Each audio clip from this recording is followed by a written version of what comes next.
Hello, ladies and gentlemen. Welcome to episode 544 of the DrunkNerds podcast. As always, I'm Tyler, and joining me, we have the man, the myth, the legend himself, Sir Colonel Gables. What's up, buddy? Oh man, I'm doing pretty good. I mean, been playing mostly Metroid Prime Remastered this week and picked up my copy of Resident Evil 4 Remastered today. So I had something. Remake. Yeah, remake. Well, remake, yes. Yes, and that's the same copy that I bought today as well for the PS5. Needless to say, I'm spiritually reliving the GameCube experience all over again. Yes. And it's Yes. pretty awesome to me. I never would have thought 20 years later I'd be playing a remake and a remaster of two games that I remember playing distinctively back when I was in high school. Yeah. Well, there was like that I was talking about last week. There was that tweet that went out where like in the year 2023, the two highest ranked games of the year were GameCube games. And I have no problems with that whatsoever. No, no. Unless next year Mario Sunshine remake is like the highest rated game of the year, then we're gonna have problems. That means it's like the best. Like Oh it was my like a god. 78 was the best game of the year. Dude, I know a lot of people that would be really happy if that was the case, but I do know an equal amount of people would be like, why the hell are we going back to Mario Sunshine? It's like, Holy shit, no, I don't what the want to fuck is wrong relive with that us? pachinko nightmare. Yeah, it's like, oh yeah, yeah, right. Yeah, oh Oh, boy, there's a reason why I played through Super Mario Sunshine only once and beat it, and that was part of the I'm so reason sorry. why. But no, man. Other than that though, I've been doing all right, man. And just work stuff as usual, like going through watching things on Twitch and stuff. So yeah, catching some bit of like either Maximilian Dude streams or something like that, or just watching some like retro long plays and stuff like that on Twitch as well. Just basically just chilling, doing some work, just conking out of sleep while playing some Metroid Prime in bed. Very nice, But how very about you, nice. Tyler? Yeah, better now, Gables. You know me, man. Just clanging and banging as always. Um, you know, doing pretty good. You know, another nice little easy week of work. You know, it's been pretty. It's been a little calm, a little too calm, if you ask me. But hey, it's all right. I'm fine with that. But yeah, just been nice. I went and picked up my copy of Resident Evil 4 from GameStop yesterday, and I've always had, not always, I've mostly had good interactions with the GameStop Uh-huh. employees there. Um, and for a long time, there's always been like the last few years, it's been like the same like few people I see Yeah. there, and like I don't go there super often. Like I pick up my most of my games I buy, I get from there. Like most games I don't maybe like so I'm probably there 7 8 times a year maybe. But I see a lot of the same faces over and over Yeah. again. And people always complain about GameStop and the interactions there, and I always feel like a lot of it's just overblown because people just they want to bitch about GameStop. That's what they do.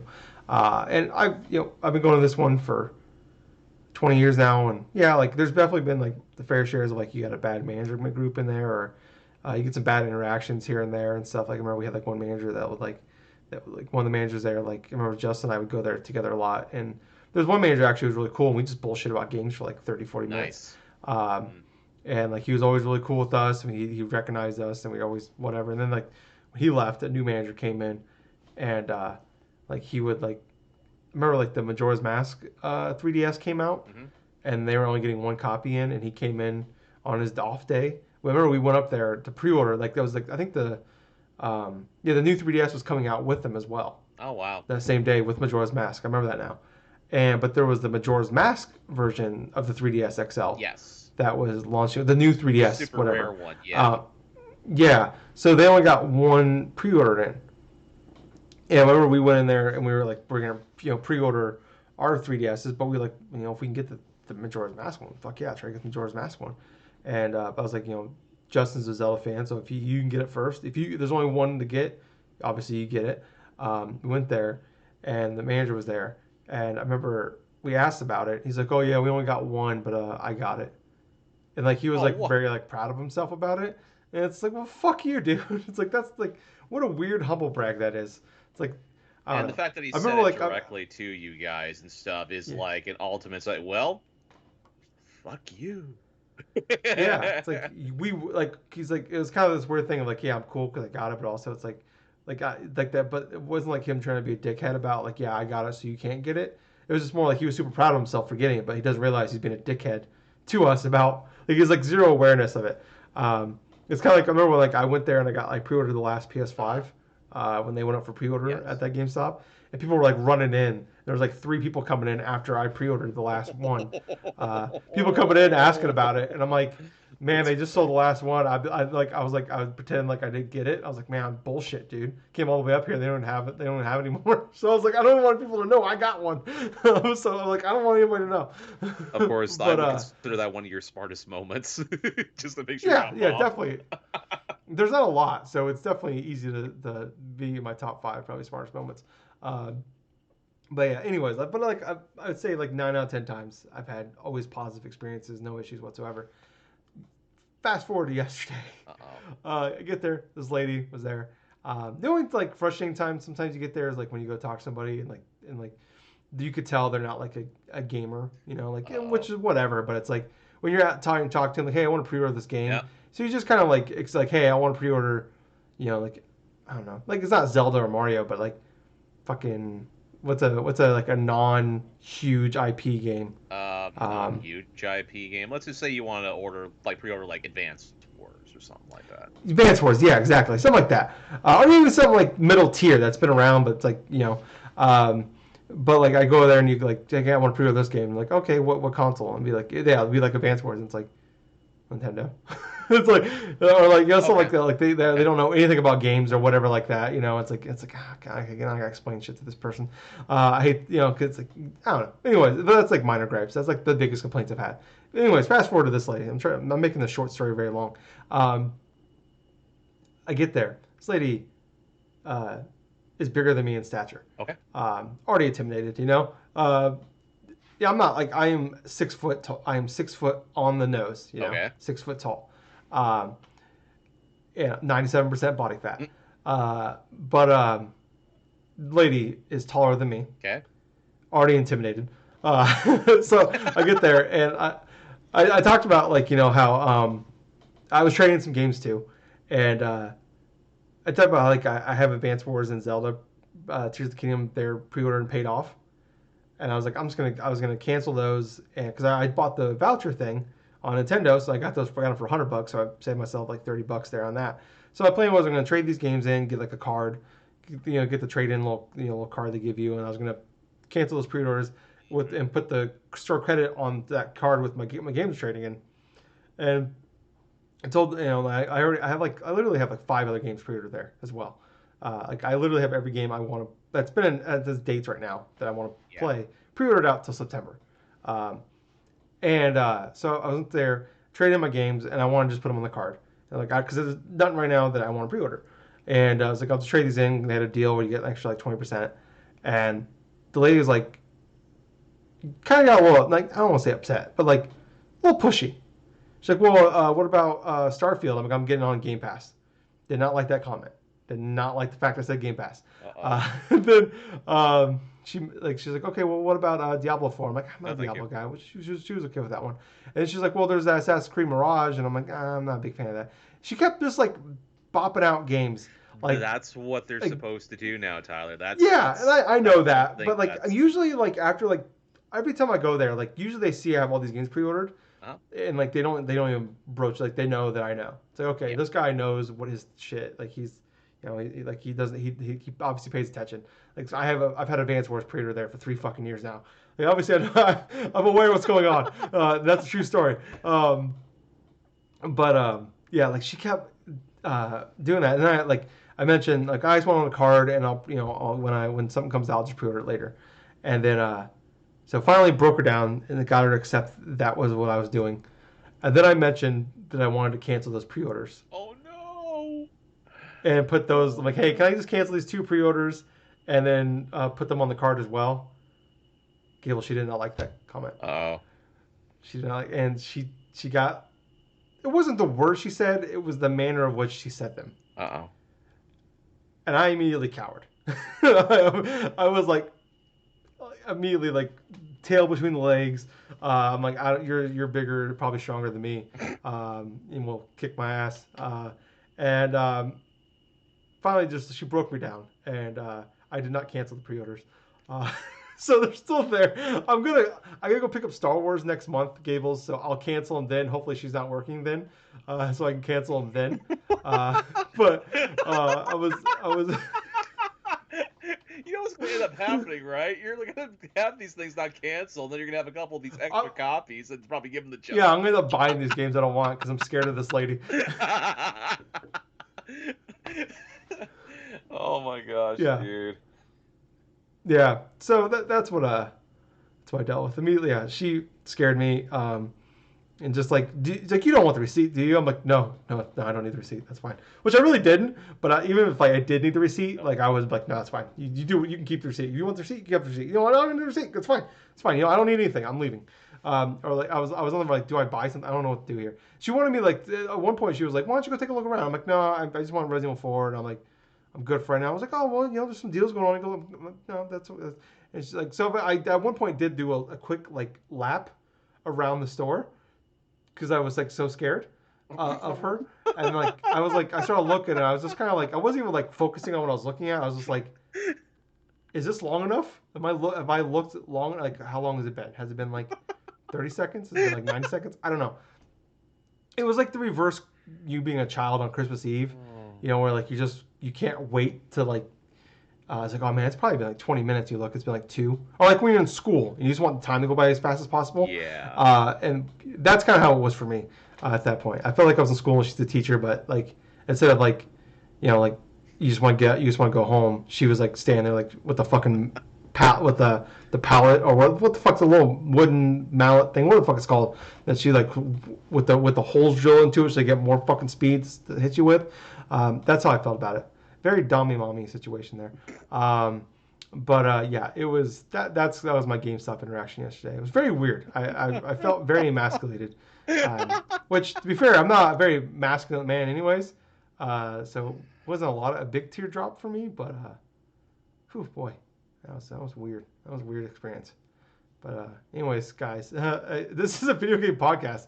Well, I guess we were talking about video games there, but before every week we get together, we talk about video games. If you like all this, if you're still watching it, first off, why? Second off, thank you, I guess. Like, follow, subscribe. If you're watching us on YouTube, please do all that. If you are watching us elsewhere, listening to us elsewhere, look in the description down below. Or even if you're watching on YouTube and you want the audio version, or you click in the description down below, you'll see the links to all of our socials, Apple Podcast, Spotify. You can follow our Fantasy Critic League. It's our fantasy league for video games that we do every year. Extra Life is on links on there too. So not ours personal ones, but if you want to like go sign up for yourself, you can do all that. So yeah, Facebook, Twitter, all that fun stuff. So please like, follow, subscribe, check us out. 5-star reviews, leave comments, shares being the big one.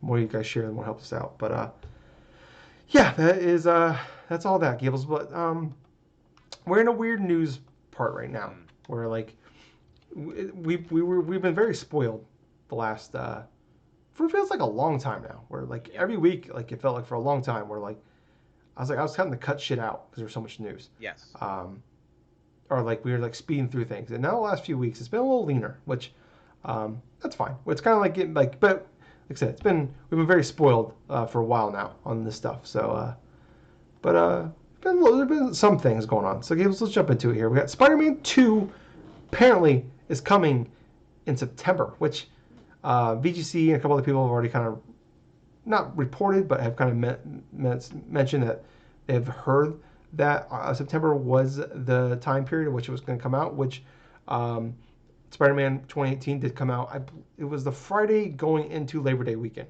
Okay. Which was very awesome. I remember that. But Tony Todd, who you might know, he played Candyman way back in the 80s. Okay. Was that 90s? 80s and 90s, probably. Somebody on Twitter asked him when the game's coming. Uh-oh.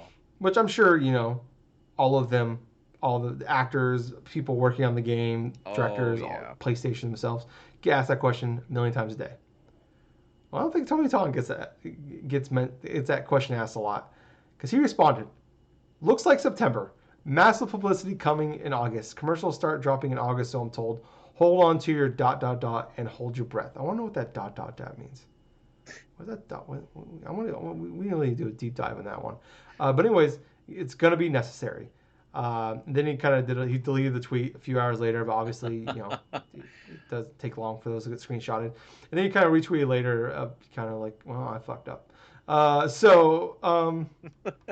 Yeah, Gables looks like. I mean, I think obviously, games get delayed, shit happens, but um, we see this a lot. We see this a lot with like, I don't want to say real actors, but Hollywood actors that don't typically do Yes, game stuff. absolutely. Yeah, because obviously TV shows, movies get announced years in advance before they even have Hmm. like before they even have a script made. They've already announced that they're working on it. Um, and in movies and TV shows, it's pretty easy to like hit those dates because typically they'll have those movies and shit done well in advance of them coming out. You hear about movies all the time, like they're done just sitting in a can. Well, I guess not anymore. Now they're not in a can; they're on a hard drive somewhere, sitting for like a year before they finally come Hmm. out. Video games, obviously not that. Usually they come in pretty hot, and obviously, but video games are a lot more secretive. We've seen Norman Reedus do this couple like last year with Death Stranding 2, just talking about, yeah, we're working on it right now before the game was announced like 8 months later. So I don't know, Gables, how are we feeling about Spider-Man 2 coming in September? Honestly, it feels like that it's going to be inevitability that this is going to be a September release. And you cut the nail right on the head in regards to the whole thing, in regards to the differences here between Hollywood and their actors and directors talking about their next projects, and for people with video games and stuff. Two different things. Obviously, two entirely different Mm-hmm. things. Video game world, inside the world of gaming, it's mostly secretive because of good reasons. There are NDAs and there's other things in place right here so that actors or like directors or anybody cannot spoil what's going on and stuff, because a lot of these gaming companies want this to be a surprise until when they feel like they want to go forth an announcement. So for this actor here to go forth and to say, "Oh yeah, it's going to be coming in September," and this and that, it's like this puts more credence to the fact that he knows what he's talking about. He has worked directly with this game and stuff, voice acting, I'm assuming. And yeah, you know what? This coincides with the kind of the time frame and stuff to where we would have thought Spider-Man 2 would be releasing. We haven't Yeah, seen much gameplay footage of it yet. We probably none. will, like, in the months ahead leading up to launch. So, Yeah, hey, this pulls. Even though this is technically like a rumor, this is something I would lean more towards it being an actual fact. yeah. I mean, I did forget to mention Tony Todd is playing the voice of Venom, There you go. which I believe he's done the voice of Venom in some animated stuff. I could be wrong on that one, but it's not What, like uncommon for that to Spider-Man, happen. the TV show? Like, Um, yeah, I believe so. Or maybe some like animated projects outside of that. I don't well, know, but there are like a couple of I Spider-Man thought animated it's. projects. Let me look up Tony Todd and Venom. I'm gonna Google that. I could Sometimes we think forget about we maybe have those three incredible. animated Spider-Man shows that have come out since the Um, 90s that could possibly be. maybe it is his first time doing it. Okay, okay. Let's go to his wiki page here. We're gonna do that. Tony Todd Wikipedia. Let's see what happens here. Hmm. All right. Huh. He's done a lot of shit. Oh my god. Um, man, this guy is busy. Like he's never doing like big stuff. He's just like guest starring and everything. Okay. Okay, video games. Spider-Man 2. Oh, he's in Back for Blood. Uh, he was in Half-Life Alex. Okay. Um, okay. Yeah, no, never mind. I guess I was wrong. I thought maybe he did some like. Um, I thought there was someone. I could have sworn someone said something about him doing Venom before, but never mind. I guess I was wrong on that one. My bad, everybody. Uh, Doesn't sound like but it. yeah. But yeah. I mean, September makes sense. What the fuck I'm sorry if you hear my birds in the background. They are going nuts. It is like 11:30 at night. What the fuck are they yelling about? Anyways, yeah, it makes sense.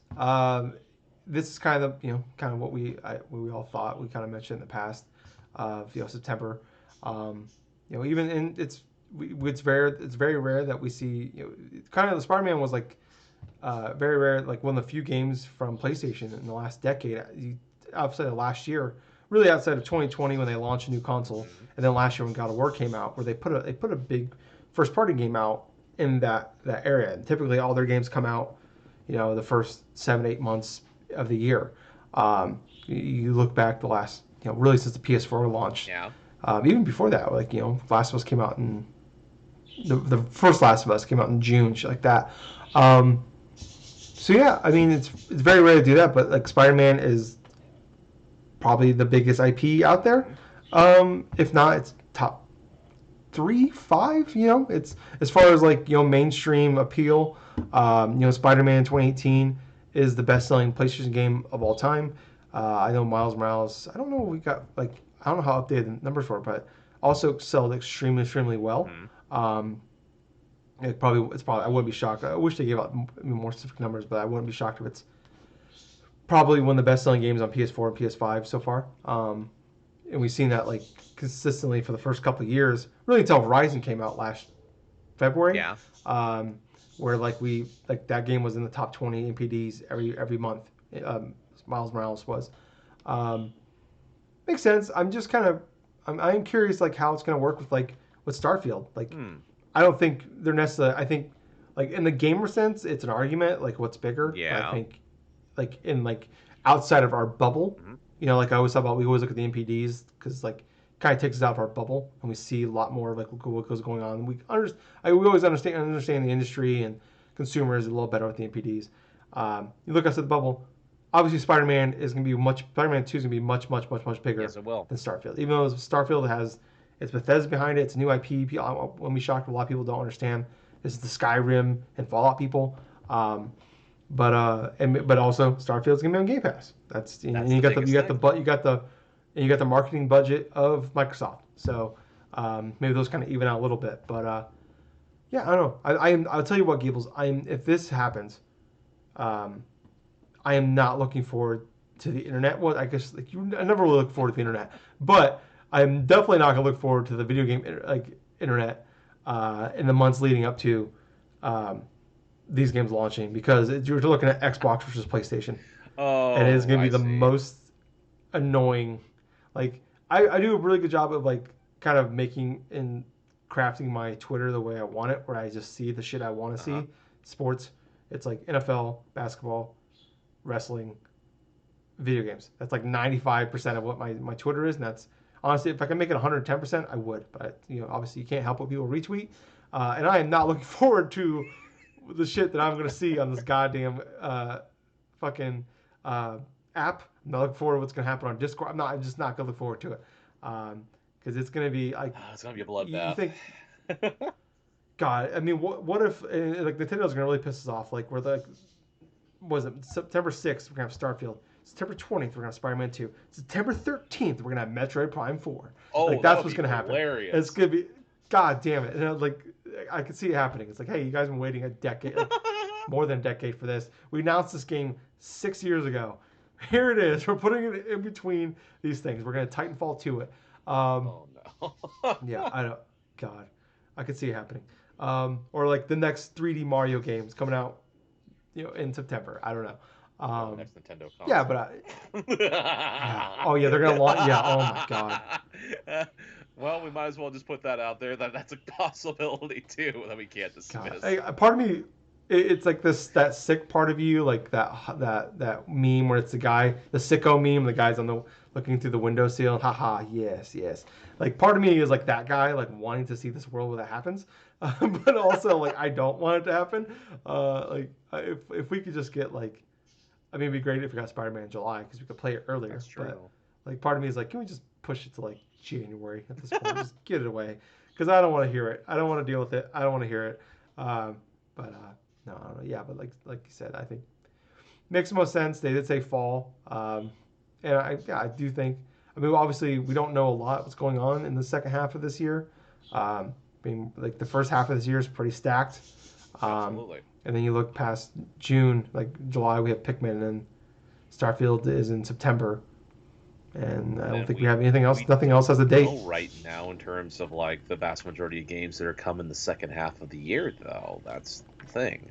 Yeah, Yeah. So yeah, I mean, and you know, there's a chance we might actually get a new Call of Duty this year. So who knows? I mean, yeah, definitely. It's definitely one of the weirder years so far. But I think we'll hear more in the next month or two about what's coming.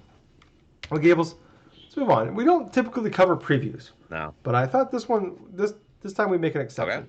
I want to talk about those Redfall previews. Okay.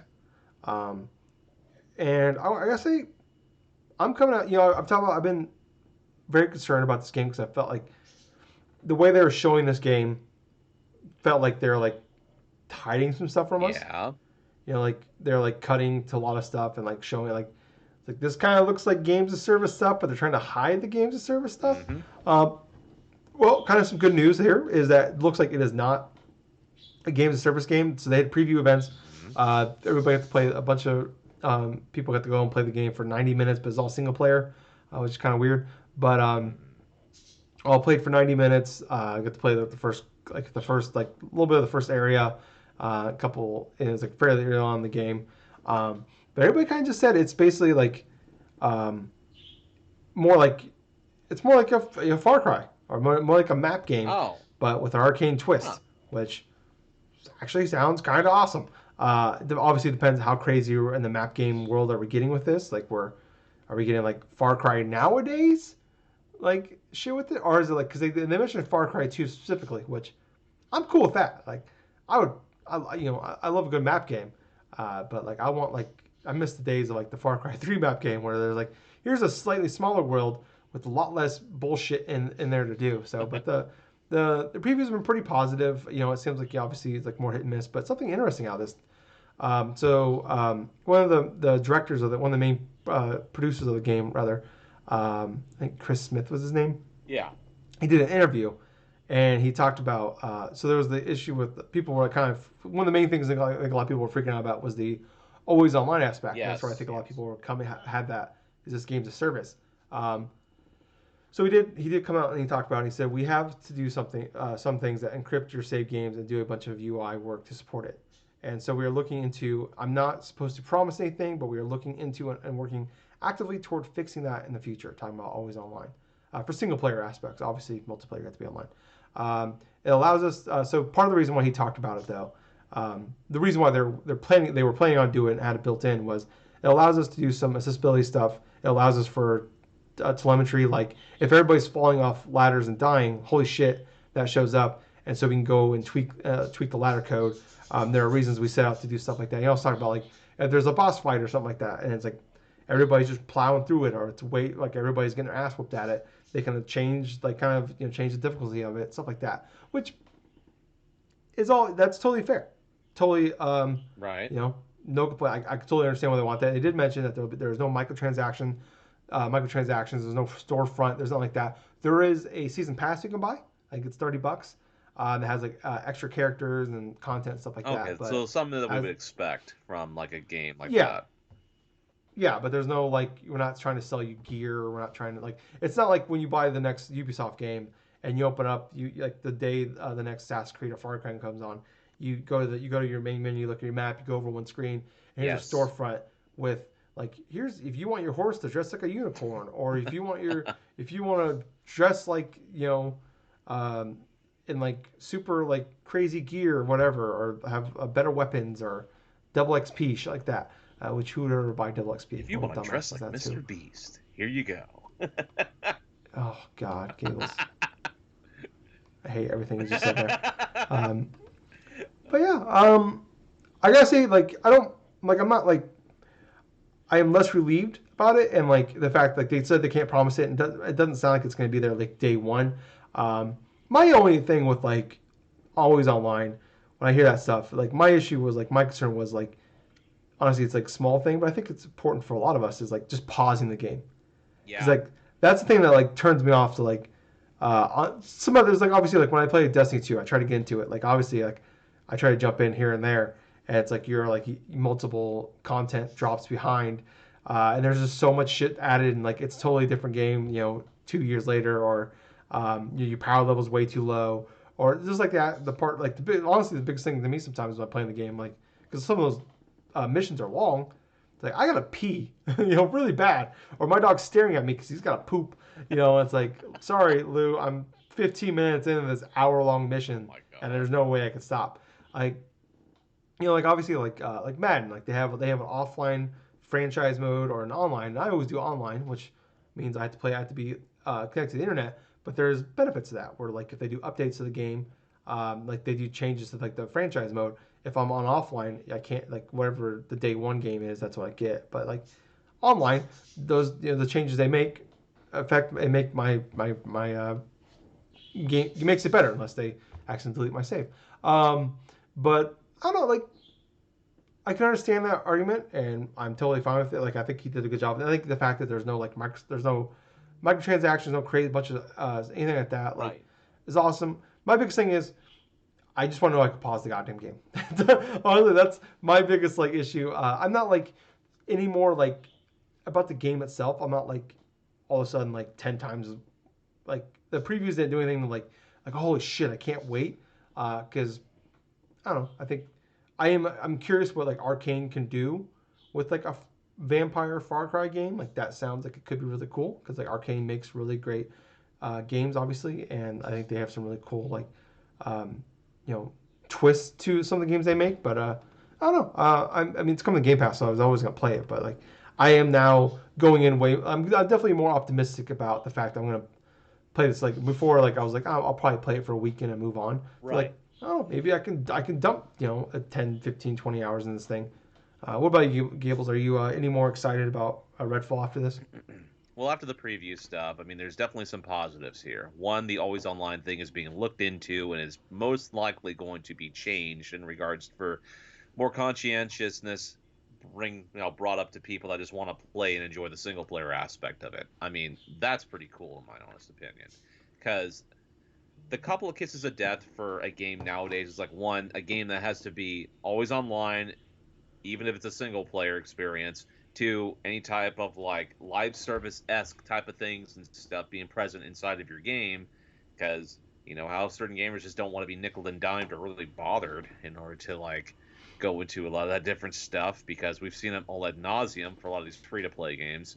So for a Mm-hmm. fact that these two are not going to be front and center, in terms of being issues, I mean that's definitely a positive in terms of the aspect of it being further elaborated that it's more like a Far Cry 2 sort of like world like exploration type of stuff. It's just like a early sort of explorable like map game sort of to where basically uncover a couple different things, collect a couple of different items, maybe face a couple bosses and clear out some territories or something.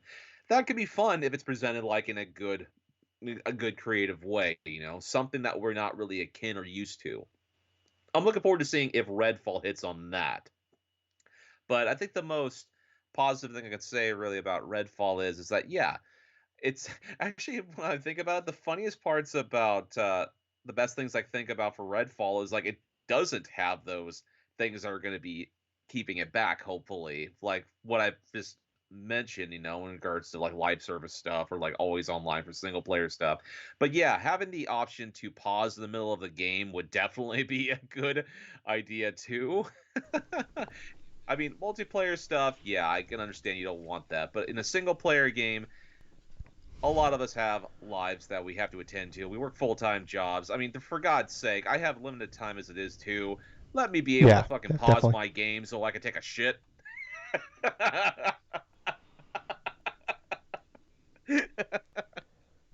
Oh, but what it just makes me look more positive. It just makes me look more forward to Redfall in Right, general right. and seeing if it really is It's all a man as wants. good as what Microsoft is wanting to present it to be.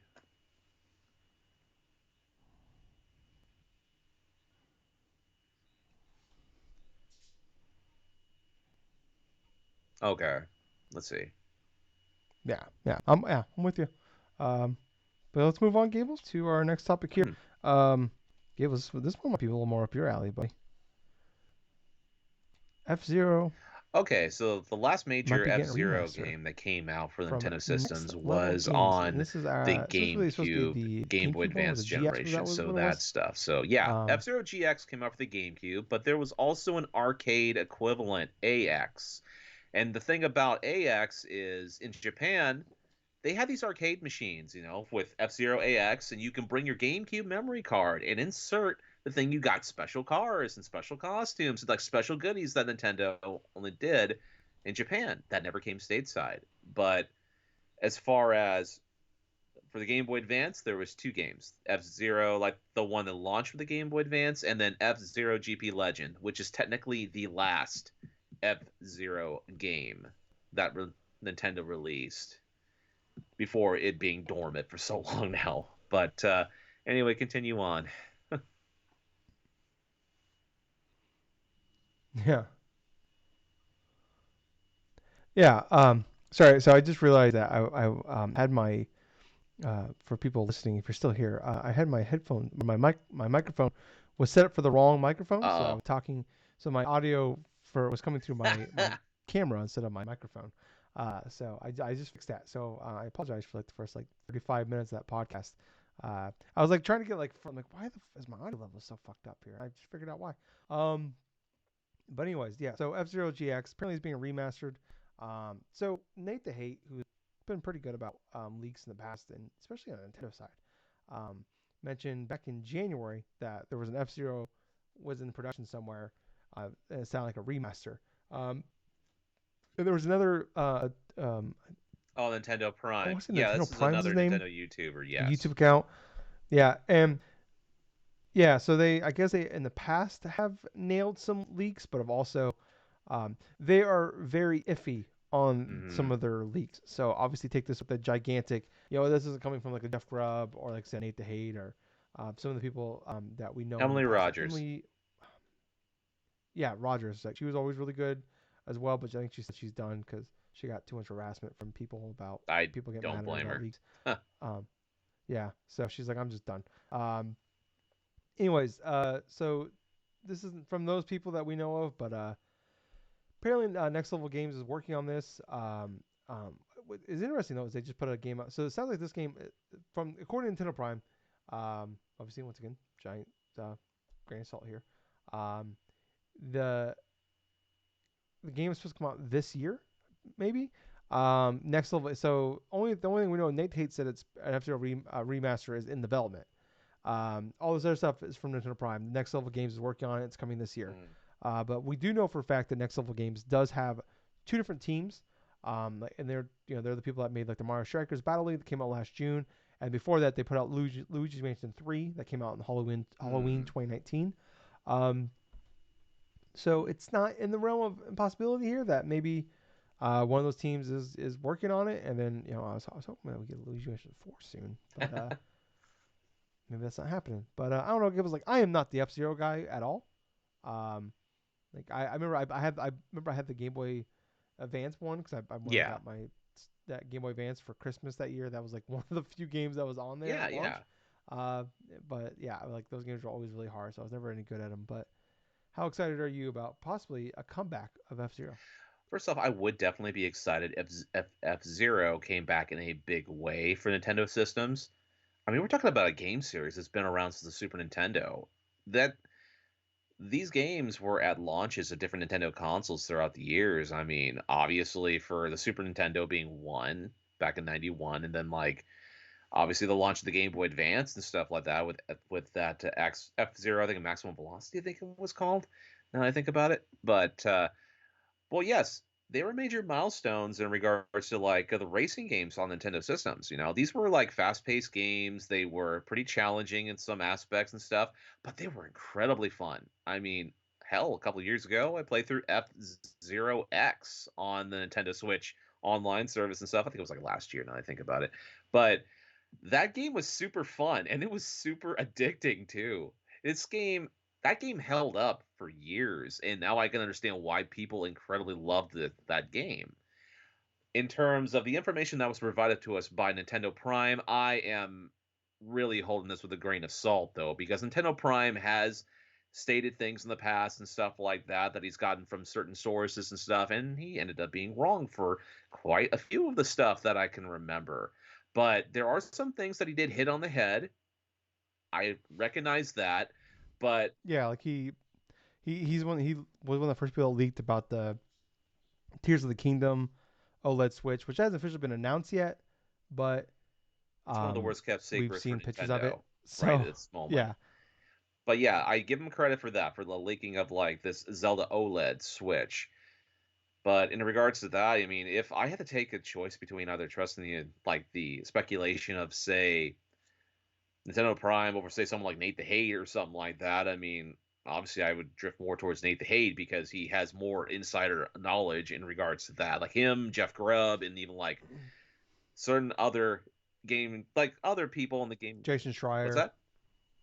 Jason Oh, Jason Schreier, stuff like Schreier, that. obviously, yes. So, I mean, Yeah. we have a group of people in the gaming industry here that we understood are leakers that know a bunch of the stuff that we definitely would trust what they, what they would think, would be interesting information and stuff.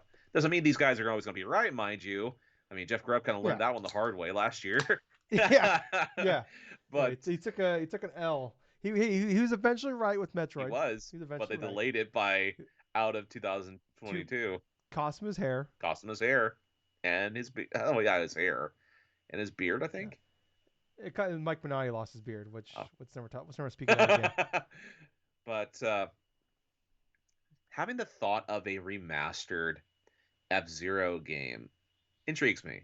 Next Level Games has made great games in the past. Luigi's Mansion 3 Mm. is an excellent example. Oh, fantastic I game. wonder though, if you have like an A team and a B team in next level games, the A team obviously being the ones that worked on Luigi's Mansion 3 and like some of the other games, and the B team working on, say, the Mario Mario Strikers. Strikers Battle League and stuff, alternating between each other, it would make sense theoretically that the A team would be working on something major and F Zero could be in line with that. I mean, it's a Yeah. possibility. I'm not going to dismiss it, but I really want this to be fucking true. I want to play a new F Zero, even if it's a remastered of GX.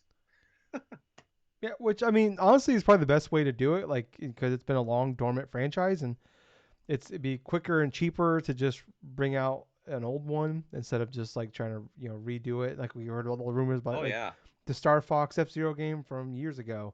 I'll tell Um, you this though, if you go onto YouTube right now, listeners, and you check out like upres like game footage for F Zero GX, like people actually going through them out to get like a full HD sort of thing and stuff, it looks like a freaking modern game released today. That's how good yeah, I that mean, game looks.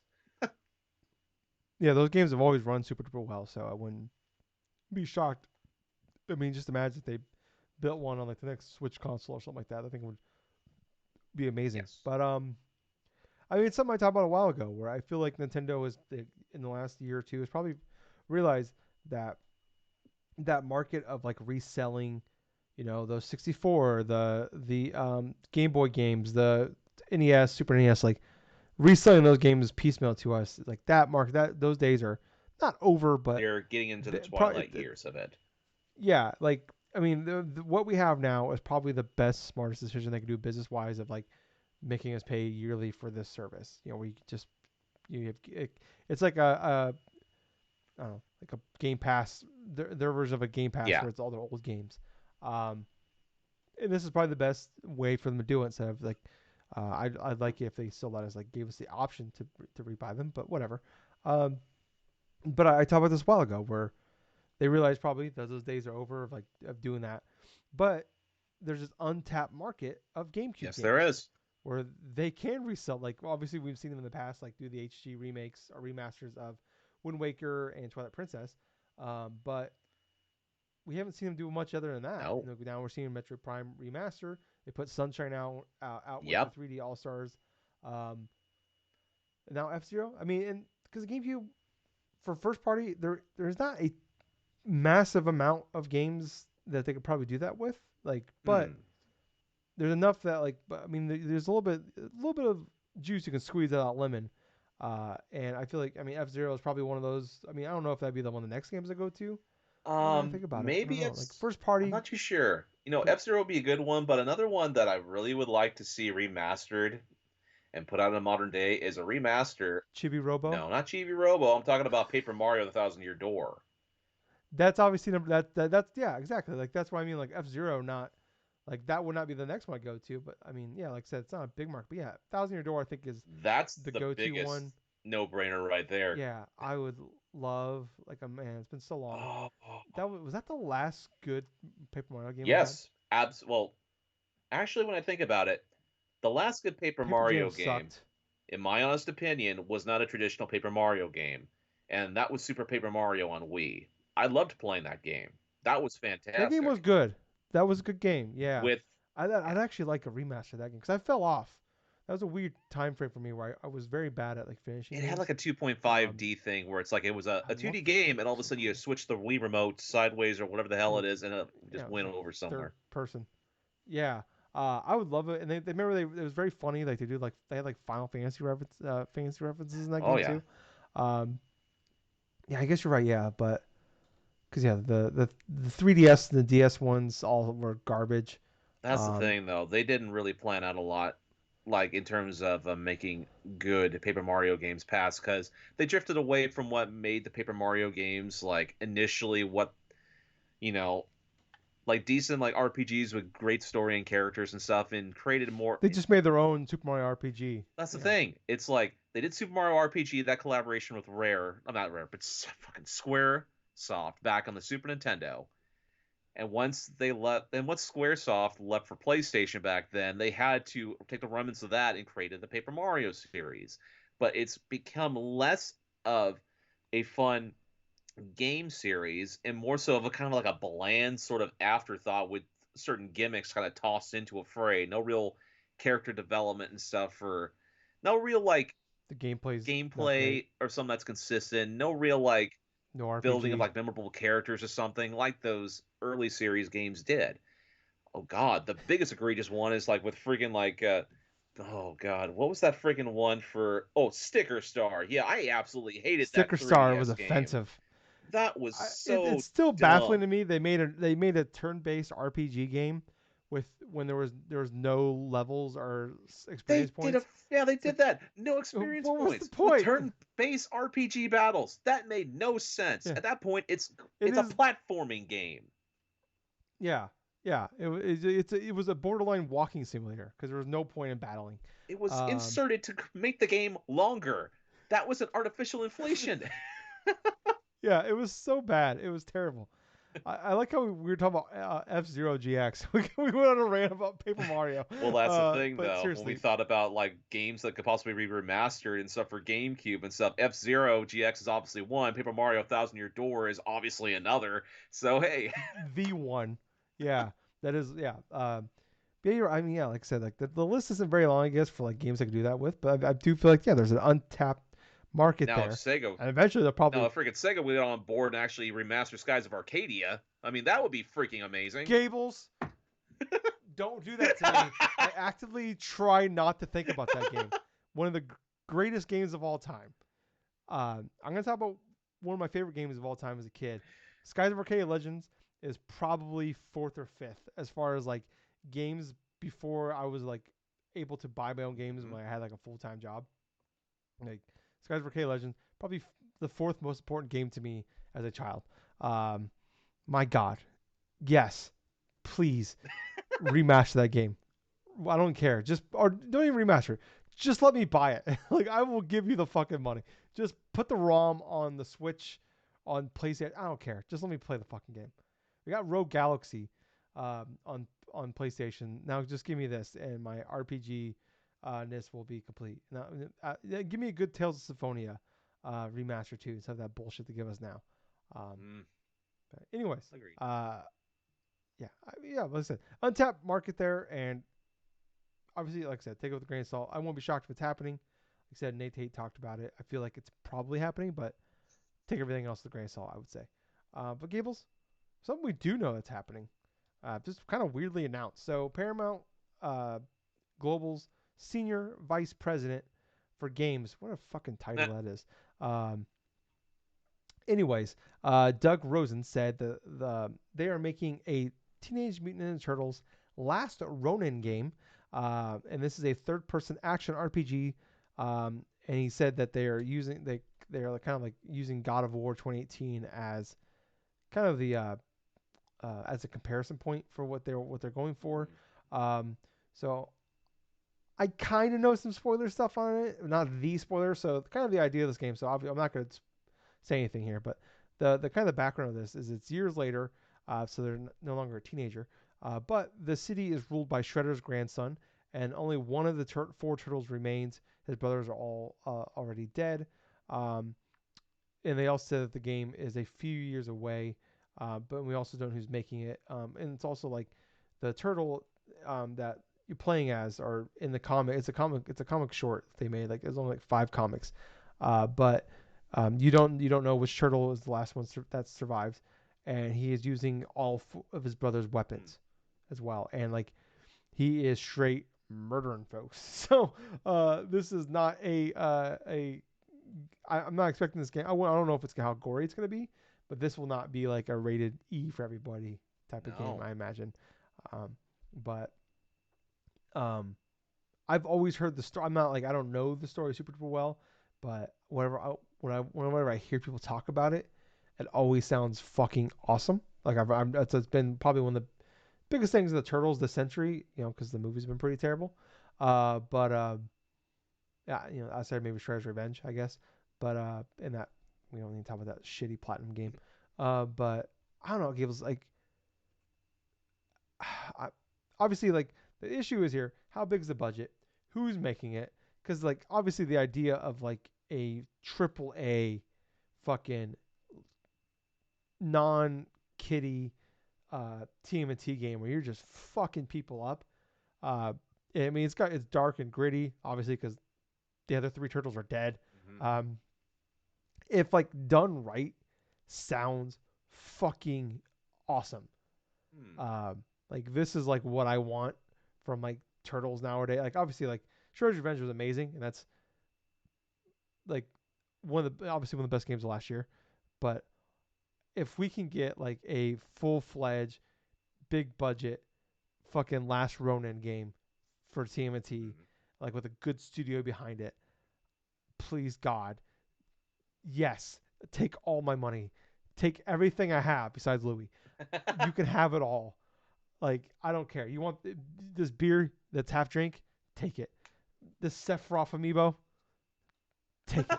I don't care. I don't what I don't have anything else to give you. The shirt I'm wearing right now, take it. I'm about to take it off, Gables. I'm gonna take Oh the no. shirt off. Okay? I'm kidding. I'm not gonna do it. We'll get deleted off YouTube probably.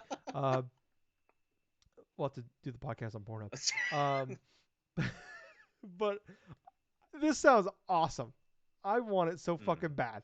What about you, Gables? Oh god. To give a little bit of back information, though, this story, The Last Ronin, was created by, I believe, part, if not It was the the original original creators. creators of the Teenage Mutant Ninja Turtles comics back when in the 80s and stuff before the cartoon was put out and became the highly popularized thing that we know of today.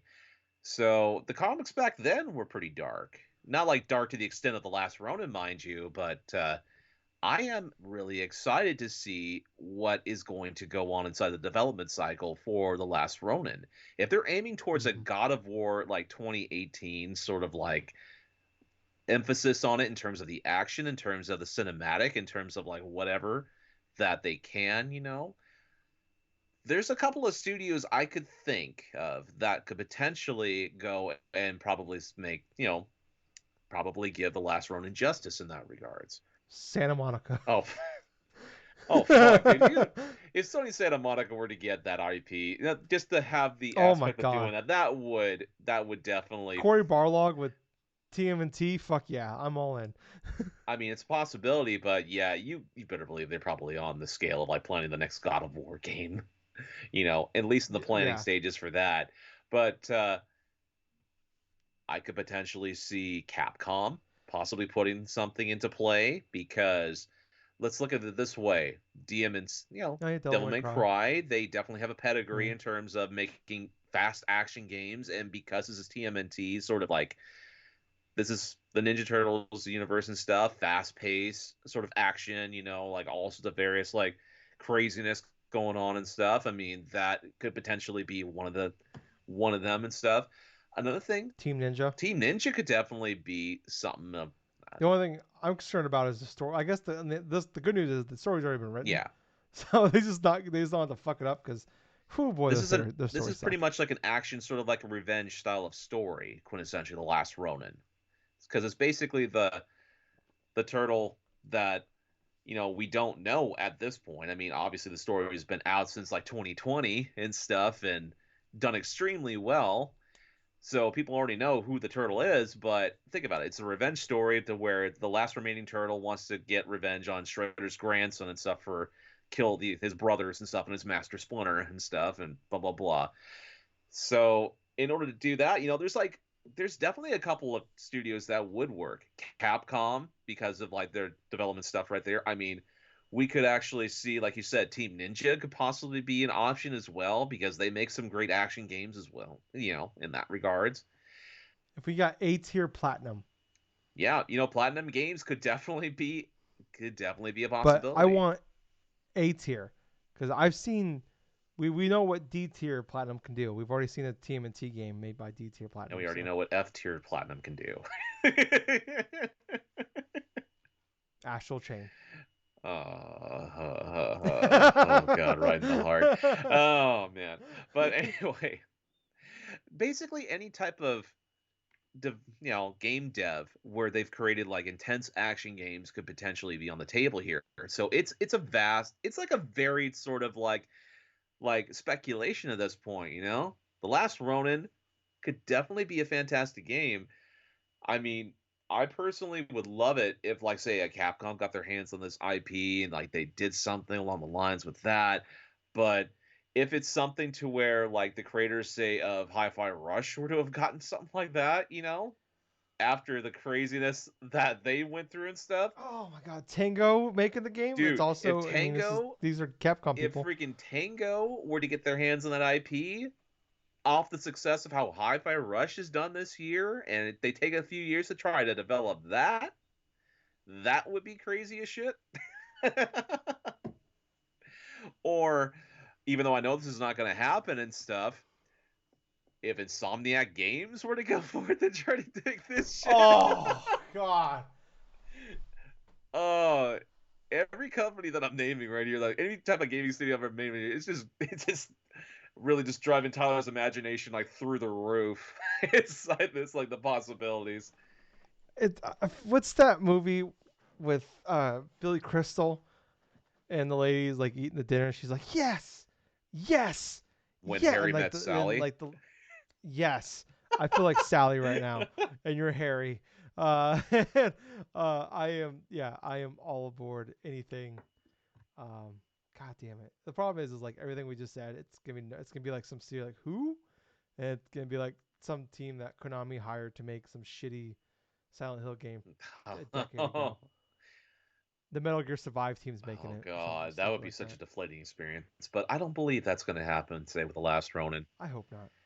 I hope not. God damn, because it just sounds so fucking cool. Yes. Oh my god. Give us good calls. Good calls here. I'm gonna try to like erase this from my brain so I don't think about it for like 3 years. Um, Unless we hear more about it in terms of like this coming June or July. I don't. Yeah. I mean. I don't. I mean, if they just put this deal together recently, who knows? But yeah. I need to like do the Men in Black Flash.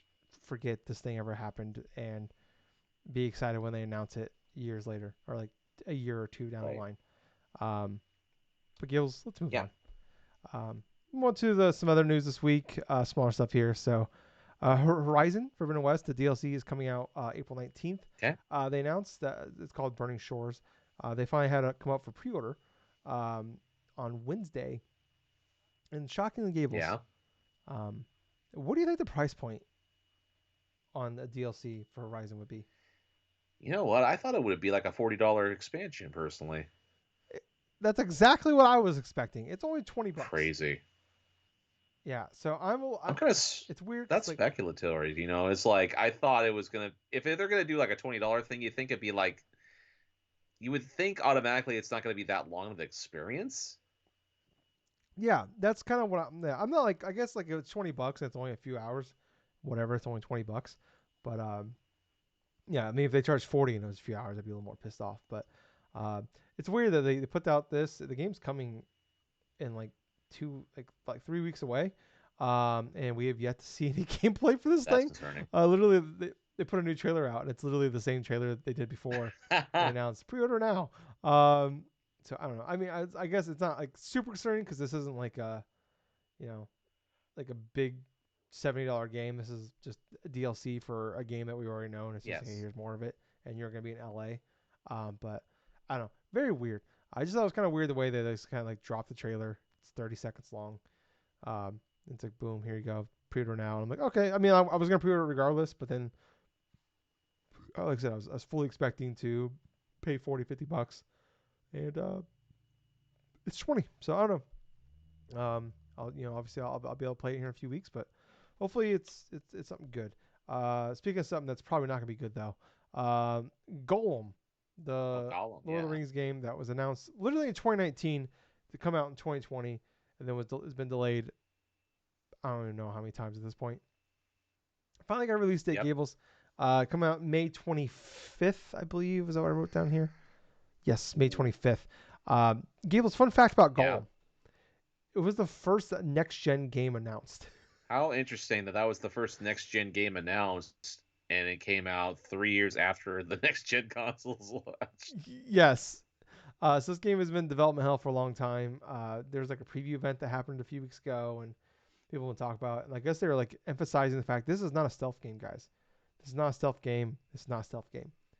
And then everybody played it, and all the previews are saying it's actually a stealth game. So you play as Gollum, and I don't know. It sounds. Everybody talking about playing it and stuff. It's like everybody's like this feels like a PS4 launch game. I don't know, but I feel like this one of those games. Like maybe with the IP, it's one of those things where it has Lord of the Ring IP behind it, so it's probably gonna sell pretty well. But this is not a game. Gables, I think you should bid on it in our Fantasy Cricket League. Okay. All right, cool. Um, but I'm gonna bid pretty high on it, Gables. So I think you should probably bid at least 40, $50. Yeah, you would like Um, that, wouldn't you? I would love it if you did that. I'd love it. Totally recommend you should do that. But Gables, last but not least here, EA announced that they are going to be delisting a few games here on April 28th. So you won't be able to play them. Um, we won't be able to buy them after April 28th. They are Battlefield 1943, Battlefield Bad Company 1 and 2. You could still, I believe you'll still be able to like play like online stuff like that until the end of this year. I think it's sometime in December they're taking the servers down. That's part of the reason why they're getting taken down. But if you want to like if you buy them and you still want to play single player, you can still download them later on. You just won't be able to do the online stuff. Ah, But originally people were freaking out because like Mirror's Edge was in there, and everybody's that's like, "Why the weird. fuck is Mirror's Edge in here?" And I guess there's like, oh, 1 second, my sister's calling me. I'm gonna pause this real Uh, quick. All right, and we're back. Sorry about that, guys. Had a phone call from my sister. You know, always a little scary when you get a phone call at 12:15 at night. But luckily, everything seems to be okay. But we're talking about Gables. EA delisting Battlefield 1943, Bad Company 1 and 2, yes. and just about a month. Um, I mean, you're definitely bigger on the, you know, preserving games, stuff like that. So, how's this making you feel about these going away? Well, honestly, it does suck that there were some notable games that are going to be going away. Obviously, Bad Company 1 and 2. I mean, those ones were prevalent in the 360 PS3 generation in that regards, to where people really loved playing those games online, especially with Bad Company 2. The story of Bad Company Oh 2, my people God. loved. Yes. So this is So pretty good. much like a all points bulletin for people that are fans of like those Battlefield games, especially if they wanted to try to secure them physically or digitally. Obviously, since for gamers that do own like a Series S or Series X or something like that, if you want to try to get those games digitally, now's the time to do it. Especially if you really want to even have an inkling to want to play those. What I'm really glad though is EA actually went back and actually reiterated that they're not adding like Mirror's Edge to that list because Yeah. people were up in arms of I was like, why is this single player game being taken off the digital service and stuff? And so quickly they backtracked off of that. which honestly, good on them because that would be freaking bullshit too if it's just regular single Yeah, player games and not like multiplayer servers or whatever the hell. because it has like the time attack stuff on Oh there. yeah, the time attack stuff. Like, really, the time attack stuff? That's what people were kind of Yeah, complaining we're gonna. about with that too. But it sucks that it's going away. But at the same point, at least they give you a little bit of time before they initially take it off. So that's nice. Yeah, got a month, I guess. Yeah. I'm looking about it. Like Bad Company 2 is $20 on Xbox if you want to buy it online Hmm. right now. Or if it's on Game Pass, it is on Game Pass. If you want to play it on there, I might do that. I might do a quick run through them because I really like Bad Company 2 a lot. The single player stuff. So those were like different and they're fun. And man, I wish man, there's games like that just don't from like the big AAA, the big studios, they just don't really happen No. anymore. So man, I'd love it if they did a Bad Company 3 or do something like just do a remake of those again. But yeah, sucks, but yeah, I don't know. I just don't know what to say anymore at this point. But let's move on with playing Gables. You want to go first? You want me to go first? All right. So you know what? I'm gonna go first with this one because hell, man, I got a lot of things to say about Metroid Prime Remastered and stuff. First off, I think the last time I left off was in regards to going through. I think I was starting going through like the phase on mines and stuff, and try to go through some bit of the stuff back then, and like how initially when I played through that section as a kid, like back then, how difficult it was in certain parts because of how the enemies were starting to mix a lot of the different elements and stuff that you had to switch between the beam weapons in order to do. Oh yeah, going through more of the phase-on mines. I mean, a lot of it's holding true still, to where not only am I going and facing off against elite pirates and stuff, like different types of variations from the cloaked ones to like the ones vulnerable to the regular blaster or the wave one or the ice beam or the plasma beam, but and this is a little miniature spoiler here too. When you go into further, it starts getting even crazier because when you're going through a lot of the research stuff, when you're scanning around the phase on mines, you get to discover that the pirates, these space pirates, got so greedy that they're trying to biogen like biochemically kind of like breed like these super pirates, these super space pirates, right? Infusing them pretty much with phazon, like with like these with substance and stuff, to where they make them pretty much like super soldiers. And so there are certain pods and stuff where you see these failed attempts or something like that, and then you see ones that inside of certain rooms they'll just pop out of their cryogen, like they'll just crash out of their container and stuff, and they'll fight you and stuff like that. That's held true for like three different ones here, right? So it's like the first time you encounter one of those like alpha pirates or something like that, it's like a regular alpha pirate. It's like a regular like enemy and stuff. It's a little bit stronger than your average elite pirates and stuff, and it's like, okay, that's fine. I get to take this guy out pretty quickly. Then you start getting into like the phase on introductions to some of those experiments being successful. And so now you have an even tougher opponent that has all this different like type of energy stuff, and it's can be super crazy, and so they try to take it down. The major boss of the Phazon mines is the Omega Pirate, right? And geez, this guy's a pain in the ass. Because here's how this boss battle goes. I was playing this game in handheld mode in my bed, and I was getting fucking pissed off at this boss because rarely do I rage at a boss inside of a video game, and it brought back so many like freaking pent up memories of playing this section, that when I finally got to the Omega Pirate, the boss cycle goes like this. You get to fight him, right? He's vulnerable to like the plasma beam, but he's also vulnerable to missiles. But he'll also start holding up his hand and absorbing any type of beam attacks that you go forth and throw against him, right? And so naturally, I tried doing like firing a couple different missiles and stuff, because when you use like say like when you use like the X-ray visor or something, you can actually target some bit of its limbs, because that's where a lot of the phase on like pouches and stuff are. So once you hit him enough into what all those phase on pouches like pretty much like pop off of like his limbs and stuff, he becomes incredibly vulnerable and he disappears. So you have to turn on that X-ray visor in order to try to keep track of where he is, because he'll cloak himself, go to one of like four different areas around this battlefield, and he'll try to charge up and try to regain like health and all sorts of various stuff like that by like cloaking himself, going into a corner, and then all of a sudden these elite pirates are popping out now. So his minions are popping out.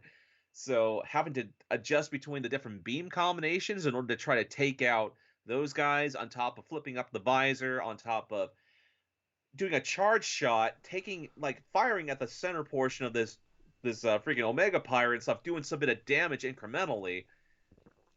It starts becoming a real management task, because the first phase of it, that's fine. But he literally has like a 3 or 4 phases, literally between like how you go forth and attack him, right? So if you're doing well and stuff, you'll probably kill him like around maybe 3, 4 steps, but it may take longer, especially if you're not quick enough to go and get and damage him and stuff. Oh yeah. When I first saw against the Omega Pirate the first time inside of this playthrough, I died before like he was literally like about halfway, right? I died when he was like about halfway. And at this point, inside this game that I've spent like close to about 20 hours in, I have every single energy tank. I literally found every single energy tank inside this game. I found every power bomb. I have now all the artifacts.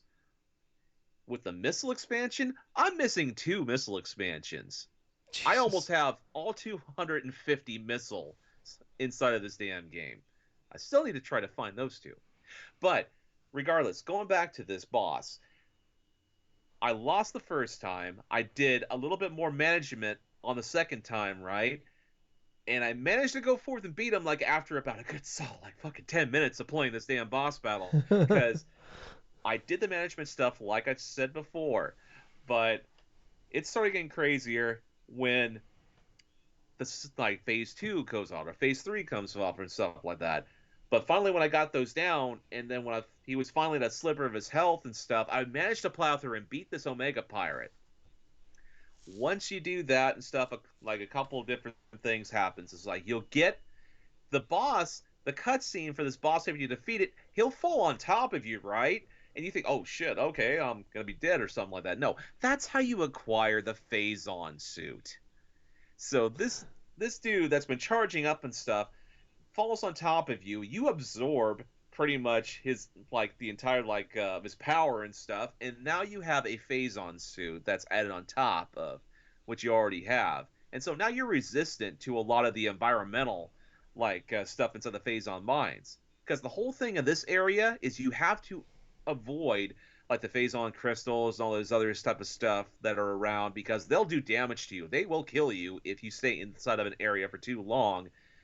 So doing that now, having that to be in the resistance, now I got to go back to explore different areas, and I feel like I've got at this recording I've got every single super missile inside the Phazon mines, on top of anything else. I entering into the Phazon mines, I had like a slew of missile expansions I needed to get in the last 2 energy tanks. I found the last 2 energy tanks.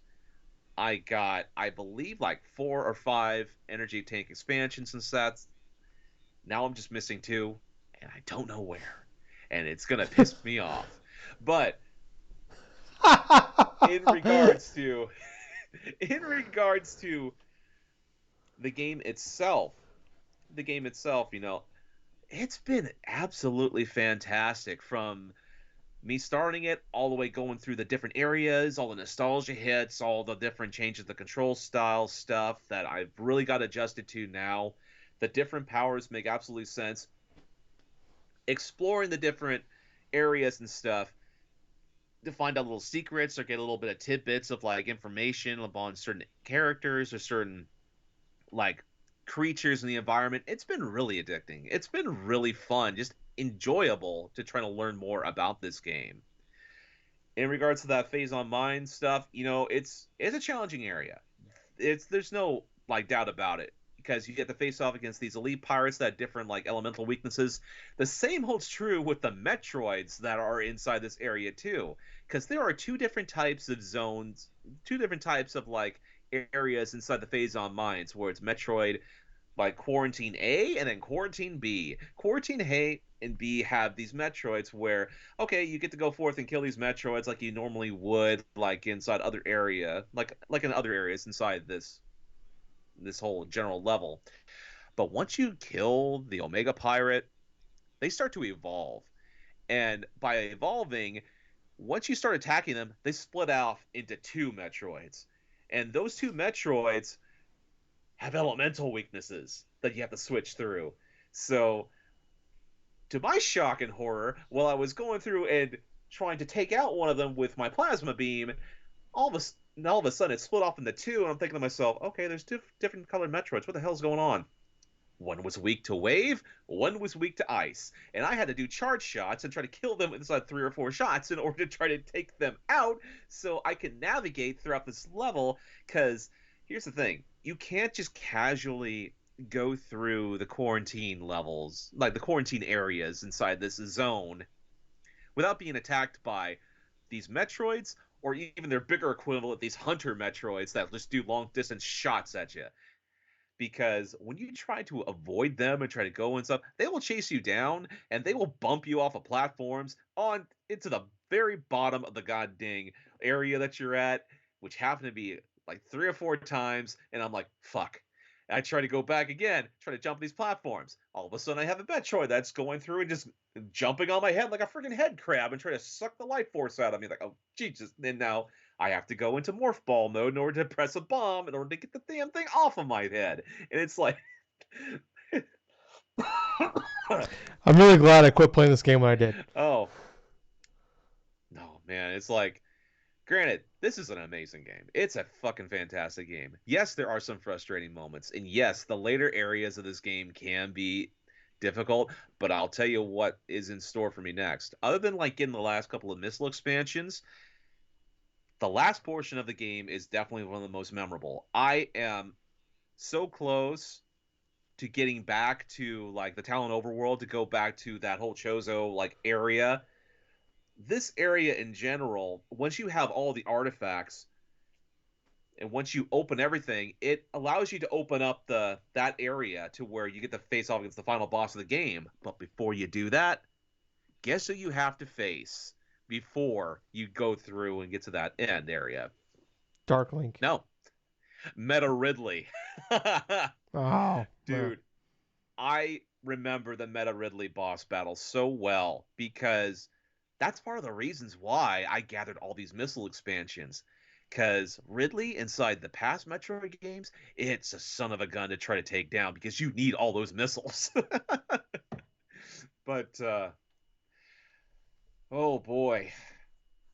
But looking at my save file before I even started recording to try to see how much I've actually went through and done this game, I'm at 97% for Damn. Metroid Prime, and this is like 18 hours 55 minutes. So heavily enjoyed this game. Would definitely advise people if they've never played Metroid Prime before and you have a Switch, this is probably one of the best shooters that you could possibly fucking play. I mean, I'm not joking and stuff. This is a shooter game with explorational like Metroidvania elements. It is fantastic. Now, I'm done with my end. Go ahead and tell me about Resident Evil 4, dude. Yeah. So, it's 2020. Like I said earlier, it's 2023, and the two best games of the year so far have been Metroid Prime and Resident Evil 4. Um, based off reviews, and I gotta agree. At least with Resident Evil 4. Uh, I am on chapter 6. I think I'm like 5.5 hours Yeah. in, according to my game save.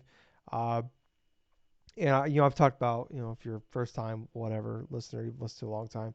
I've talked about, I think Resident Evil 4 is probably the game I've beaten more than any other game Mm-hmm. ever. Like maybe Metal Gear Solid 1. Those are like, neck and neck maybe. I talk about like I beat all Resident on GameCube back then. It was the first game I ever got on. I ever bought my own money, like full price wise. First game I ever bought, like day it came out. I told the story about my dad calling GameStop back in the day, like game come out say January 27th. Um, but not every store would get the game on January 27th. Sometimes it would come out the 29th. Sometimes you get it on the 25th. You don't know. I remember my dad every day for like 3 or 4 days in a row calling um, about this game, but he kept calling it Residential Evil and kept confusing the people. Um, and I remember like going up and he bought it. Like I gave him the money and he went and bought it for me while I was at school. And what I would have been 15 when that game came out. Damn. January 2005. Yeah, 15. Would have been It's crazy to think 17 that around was. that time. Yeah, close to 17. Yeah, so you're a year older than me. So yeah, you're so 16 then. Getting old, Gables. Getting old. We're in our mid 30s now, according to you.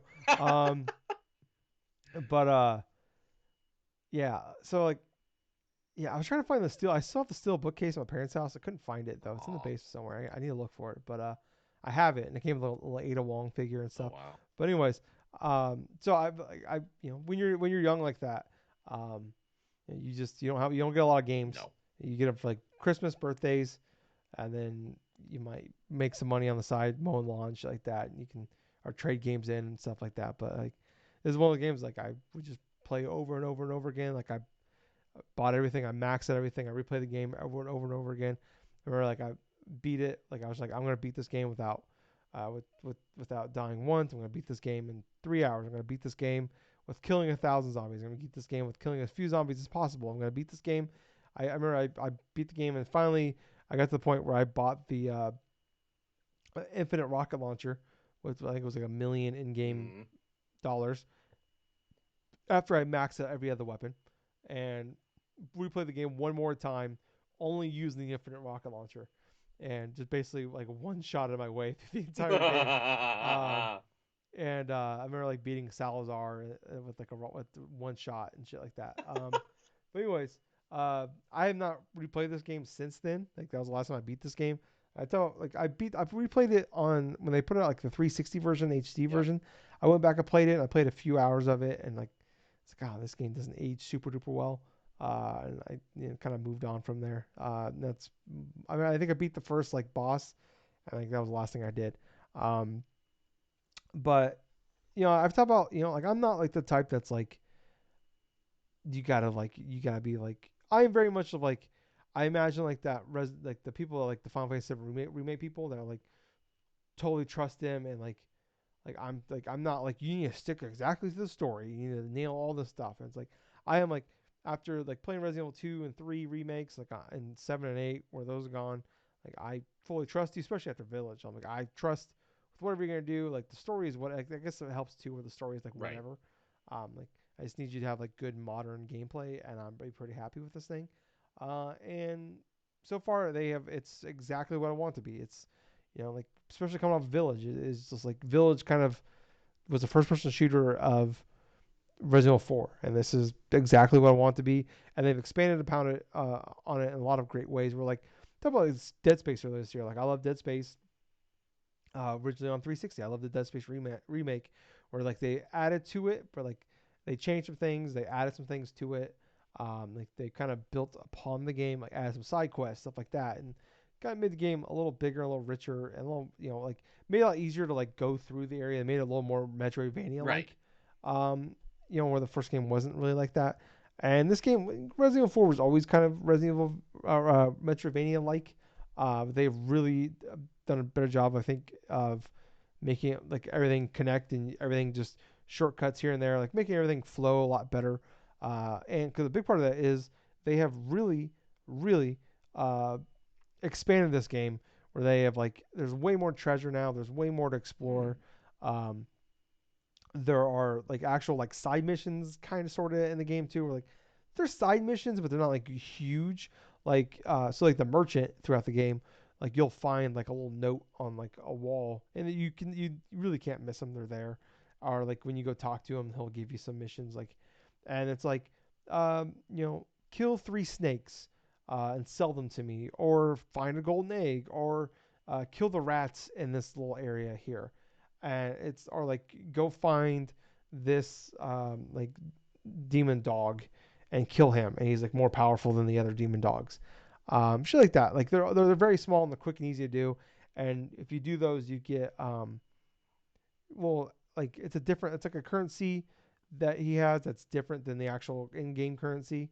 Where you can use those, you can trade those in, you can buy better upgrades, or you can buy, you can like, or buy attachments for your weapons. So like you can buy the like the laser. That's how you get the laser sight for your Right. pistol, or you get like the stock for your TMP, the assault rifle, shit like that. Or like in one of the cases, I can buy the treasure map, and it will show you all the treasures in the on in like the village. So like there's three game like minor spoilers here. There are three main areas to Resident Evil 4. There's the Yep. village, there's the castle, and there's the island. Yes. I'm still in the village. I feel like I'm pretty close to being done with the village, but I'm still in the village. Um, so then I can see where all of the treasures are in the game, which obviously the treasure is a whole other thing where you can you find treasures throughout the game, but like you instead of just selling them to the merchant, you can find jewels that you can add to them, Right. and there's different like ways to make them more valuable than just adding a jewel to them, Okay. like different adding different colors or combinations. So like that's big benefit of it, and then like upgrading weapons stuff like that. But I've really been loving um, some of that too, like just giving me more reason to check it out. And I'm like I said, I'm 5.5 hours in. I'm just starting chapter 6. I am annoyingly slow with the way I play these kind of survival horror games. For like, because these games are all about like finding every like it. You never really flush with like ammo or weapons or the best gear. So Hmm. like I never want to miss anything. I'm finding all the treasures. Making sure I'm finding all the barrels to break to find weapons or uh, I think it's pestos is what they're called, the currency in this game. Like I'm trying to make sure I get every little thing I can to because I need everything I can to upgrade my weapons or have better weapons or just have more health, whatever. Um, but like I'm enjoying all the little changes they've done to the game. The gameplay it feels really good. It is exactly what I want it to be. Like you can move and shoot. You're a little. You can actually crouch. So there's actually some sneaking to it. And you give your combat knife. Something I didn't know actually is they made the combat knife actually is like there's a durability to it, but you can Yeah. actually upgrade it too. Where like will so you can make it so it like I think initially it only lasts like four. Like you do 4 hits, you get 4 kills with it, and then it will break. But you can go back to the merchant and he can repair it. But then you can upgrade it so it does more damage, and Ah. also um, you can do it. So I think like now I can do 8 attacks before it breaks. Um, and the cool thing is you don't have to wait for it to break to like repair it. Like you can actually repair it for when it's only like half broken. It costs half as much to do whatever. But I'm definitely enjoying like the modern day remake like changes to it. But I'm also loving um, just the way they dealt with like the way the game was back in the day of like making that work 18 years later, Hmm. and like they're bringing things back. Like the game was always extremely cheesy, and that's why I've never been like big on like the story's got to be exactly the same, because the story was always kind of whatever, and it was always cheesy and over the top, and it still has that, but it's not to the extent of like there's a part like in the village where you have the first when you first get to the village, you get all the ways and means, and you're just trying to survive until they ring the Yep. bell, the church bell. And in like the original game, like Leon says, like, "Where's everybody going? Bingo!" And he says it kind of over the top and kind of dumb. And this game, he says the same thing over. He says the same thing again, but like it's like, "Where's everybody going? Bingo!" And it's like it's still like there, and it's still got some like funniness to it, but it's not like over the top, like kind of breaking the wall for you. Like it's still, it's like in an action movie way where it's like a funny little one line, but it's not like oh that's weird. Like I enjoyed them back in the day, but it works better in this context. Um, I just got the point. I've only just really met Ashley. I've only done like you don't meet her I think until the beginning. Like you meet her at the end of chapter 4. Like I said, I'm in chapter 6. Um, Dealing with her, you can actually like make it so like like you can like there's two different commands for her, like where you can have her like right behind you, or you can have her like stay back, and she'll kind of like go off and try to like kind of get to a corner or like get behind you or like stay well behind you. So like if you're getting a fight, like she's not like right there and like annoyingly stupidly getting like caught, and like Okay. now I gotta like mad dash and scramble to go like fucking stop the people from taking her away or anything like that. Like there's been a couple times though, like I've died, I guess, 3 times in the game, but 2 of those because she got killed. Oh Because yeah. like she can actually get stunned, and if she gets hit again after she's stunned, she dies. Um, but like that was like a little more frustrating, but like not in like this is badly designed. It's like okay, I need like better understand how this works and like how I can better work this out like in combat. Um, but like like definitely she's like instead of just like here's this female with jiggly boobs, like she is like so far actually like an interesting character. I like the way like luckily they got rid of the weird boob mechanics in the GameCube version that made me very uncomfortable even at 15. Like I don't like this. Like with the jiggly boobs. Like she's not like all scantily like there's no like you can't like when she climbs the ladder look up at her panties anymore. And like she gets mad at you for doing so. There's like none of that, which I appreciate. But yeah, like so far I'm definitely like I said I'm enjoying the storyline. The storyline the changes they tweaked to it. The gameplay obviously is chef's kiss, amazing, fantastic, exactly what I want it to be. Um, yeah, I really don't have any major complaints right now Oh, nice. um, so far. So, like I said, I am extremely happy with what we have so far. I'm only, like I said, I'm only in the first section still. Um, I only think I'm halfway. I think I saw like there's 16 chapters in the game, Huh. and I'm on chapter 6, so I'm like a third of the way through it. So I got a ways to go. But I was a little concerned when I heard the game was like much longer than the original game.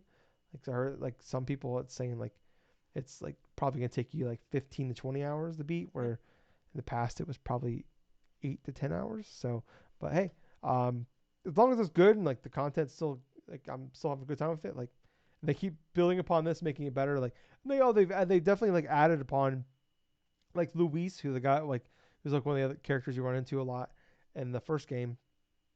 They've built upon his storyline as well, where like originally like you come and go and you wouldn't spend actually you didn't really spend that much time with him. And I guess like I find out just recently that like the game was like they even delayed it multiple times. The original game, like they had to cut like almost 20% of the main game out to get it done on time to come out Oh. in January 2005. Like the castle section was like they cut like 40% of the castle section out. They were like they had way more stuff with like Ada Wong and Luis, like to build upon their backstory. And the big thing they're changing in this is like a lot of stuff they originally had planned, they're implementing into this one. Oh. So I'm excited to see like kind of like where that went because it was kind of like even though, like I said the story was always whatever, but it was like and I'm not like the Resident Evil storyline even in the remakes isn't like or even like the 7 and 8 aren't like oh my god this is fantastic, but like it is it's much better done and like it's not cheesy like there's like the corniness is still there but it's not like over the top crazy like it all kind of makes sense a little more realistic but I'm curious what they do with it like I said I'm not like one that's like 100% stick to what it was like I'm all aboard whatever they said to do and so far it's been uh borderline perfect for me so yeah but yeah, I can't wait to keep playing it. I'm gonna play a bunch, throughout the week, and I will be shocked this time next week I've beaten the game. So at the rate I'm going. Hmm. So, but yeah, that's all I'm playing. Gables, anything else before we get out of Oh here? no. Nothing more than from me. No.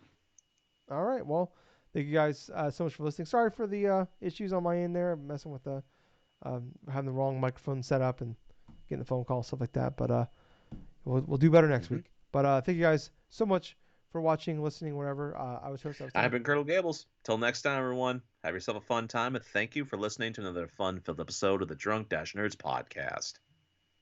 Hey Yep. Gables, too Too sweet. sweet, man. Bye guys. See ya.